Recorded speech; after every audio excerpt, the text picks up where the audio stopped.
seu Café Conectado pela TV Diário do Sertão. Esteve hoje na Clínica Dr. Oscar recebendo as dicas de saúde. Hoje, no último período da gravidez, a reta final, Dr. Oscar. Os cuidados necessários, a alimentação. Quais são as orientações nesse período? Nós gostaríamos de passar para nossos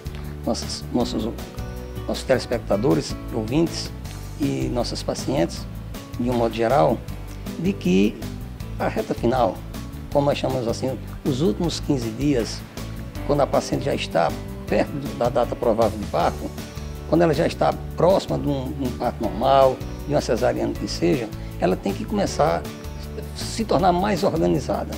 Aconselharia primeiro manter uma escacela perto dela, sempre um documento pessoal, cartão de pré-natal, ultrassonografias, para na hora que qualquer momento entrar em trabalho de parto, não ficar correndo dentro de casa, preocupada, tensa, que possivelmente não vai achar no momento de preocupação. Então, aconselharia juntar toda a documentação necessária, cartões de convênios, documentos de convênios, para que ela se sinta tranquila. E o importante, maior ainda, é que quem estiver por perto, ficar calmo, tranquilo. Menino, na hora que apresenta qualquer sintoma de um parto, a mulher não vai ganhar de imediato. Demora algum tempo, precisa de algum tempo para que esse parto exista. Ou seja, se a mulher começar a sentir dores, ela ainda vai ter 2 horas, por mais parideira que seja, em termos mais popular, mais parideira que seja, ela vai demorar no mínimo 2 horas para que esse colo se conclua a dilatação. Se houver uma ruptura de bolsas, também não é motivos para ficar apavorada. E quem estiver perto dela, principalmente, é ter calma. Eu aconselho, quando rompe a bolsa, que se deite. Porque muitas vezes rompendo a bolsa, o cordão umbilical pode proceder junto e termina se exteriorizando e termina por prejudicar o bebê. Então, se houver um caso desse, calma, se deite e vai dar tempo às pessoas localizarem carro, uma ambulância para conduzir a um centro médico. E no caso de perca sanguínea, também ficar calma, porque é o tampão mucoso, muitas vezes aparece um catarro sujo de sangue que está avisando que a qualquer momento essa paciente pode entrar em trabalho de parto. Então, dor, perca de água e tampão mucoso significa início de trabalho de parto. Mas não necessariamente, as pessoas às vezes confundem trabalho de parto com emergência e fazem coisas absurdas. Ou seja, colocam dentro de carros de todo jeito e partem em altas velocidades. Não há necessidade disso, gente. Muitas vezes, ao socorrer uma gestante, você pode atrapalhar outra pessoa. Ou seja, você tentou salvar uma vida e terminou ceifando outra. É preciso que você tenha calma. Quem estiver com gestante, é ter calma, não passe preocupação para a gestante. Então, esse é o básico. Agora, claro, a alimentação tem que ser uma alimentação menos complicada. E quando falo alimentação menos complicada, porque tem gente que é capaz de comer uma buchada numa janta, é gente que é capaz de comer uma feijoada numa janta. Então, é preciso ter calma com a alimentação, principalmente a refeição, a última refeição do dia, que é a janta. Devia se restringir a caldos, a sopas, a alimentação mais saudável, legumes, frutas, para evitar o quê? A qualquer momento, principalmente você passa o dia andando, passa o dia resolvendo problemas, a gestante. Quando ela chega em casa que toma banho, que ela relaxa, pode começar um trabalho de parto. É bem curioso isso. E como acontece isso à noite? Sempre à noite. Então o que acontece?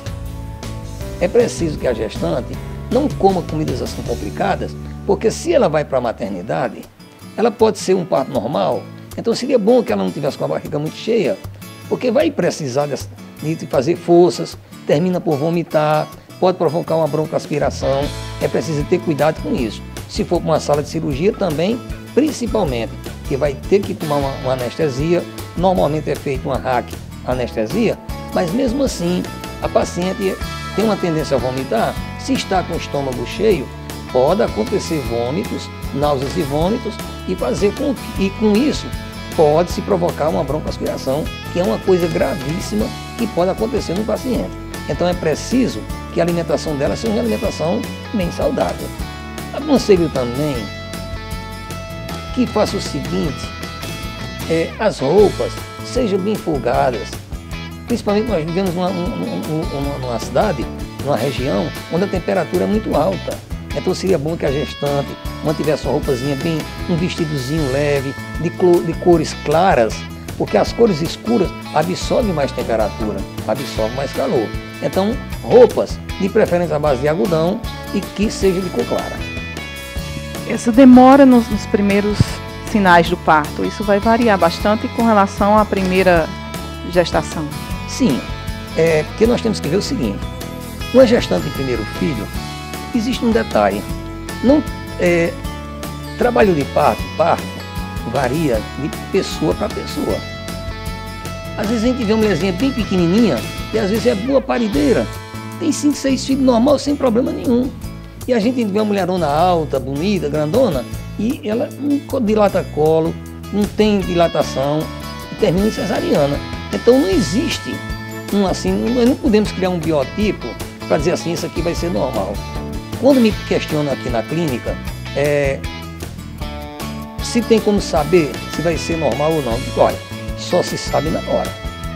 Que para uma pessoa ter um filho normal, são precisos alguns fatores. O primeiro, aí tem que saber que o bebê esteja na posição normal, ou seja, cefálico, de cabeça. Essa é a posição ideal de se ter normal. É de cabeça com o dorso do bebê para o lado direito, esquerdo da mãe, então essa é a posição correta. Depois, tem que aparecer o quê? Dores. Porque sem dor não nasce bebê. É muito difícil nascer sem dor. Mas nasce, mas a probabilidade é muito pequena. Número 3, teria que ter o quê? Dilatação, teria que ter dor, depois dilatação do colo do útero. Não tem como um bebê nascer se não houver uma dilatação do colo do útero.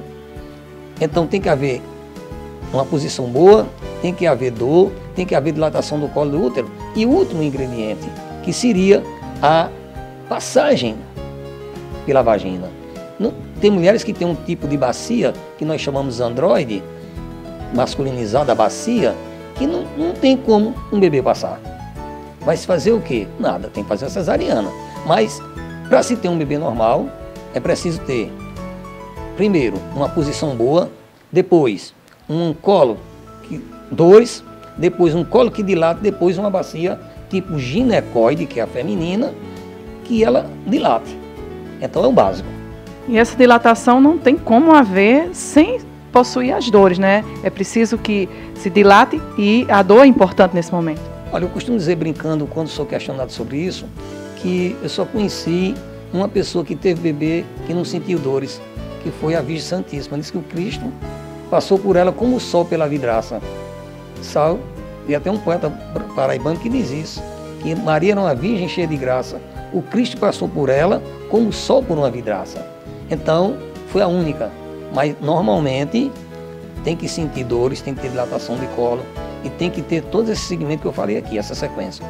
E o que também se discute muito, porque a necessidade do toque ginecológico. Mas o toque ginecológico é obrigado a ser feito, porque o médico que tocar, na hora que você chega em uma maternidade, que o médico faz um toque, é para saber se o colo tem dilatação.